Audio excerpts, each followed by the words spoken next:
What's up, y'all? The other week I was actually testing some different drum mounting predicaments as far as setup. If you notice here, on this tom in particular, I got the DW arm facing down.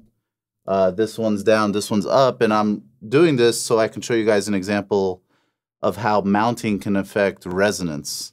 In a perfect world, you'd be able to mount it in any position, and the energy of the drum would transfer efficiently, but I discovered quickly 2 or 3 weeks ago, and it blew my mind, that that is not the case. Now, I know everybody's mounting is different.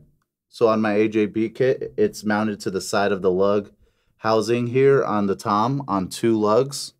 I know Rims mounts grabs on opposite ends of the drum, 180, kind of emulating, bear hugging the drum. So I'm going to quickly go through 3 different situations.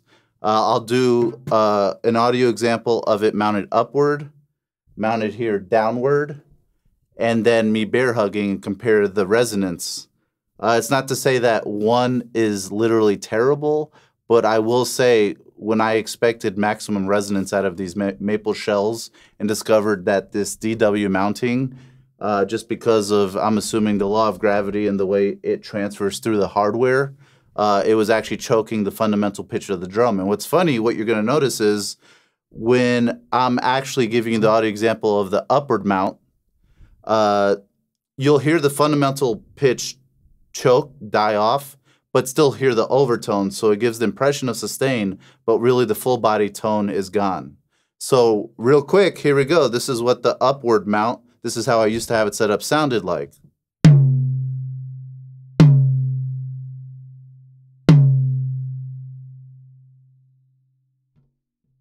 Let's go to downward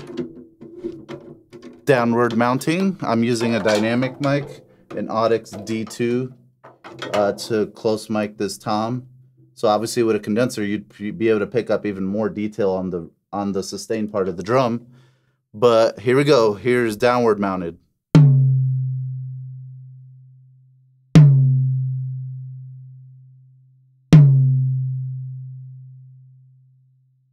Quite literally almost 3 times the sustain. I mean, it's gone. And lastly, bear mounted, bear hugged. This is how most drummers wish their drum sounded typically before mounting it.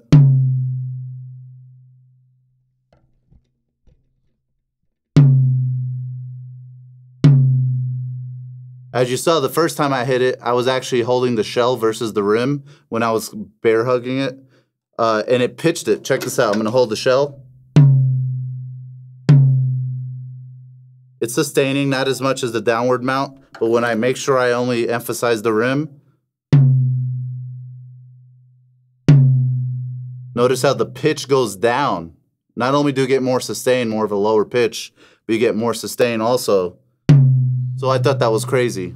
So once again, let's go back to the upward mount so you can see how much it chokes the drum. It blew my mind.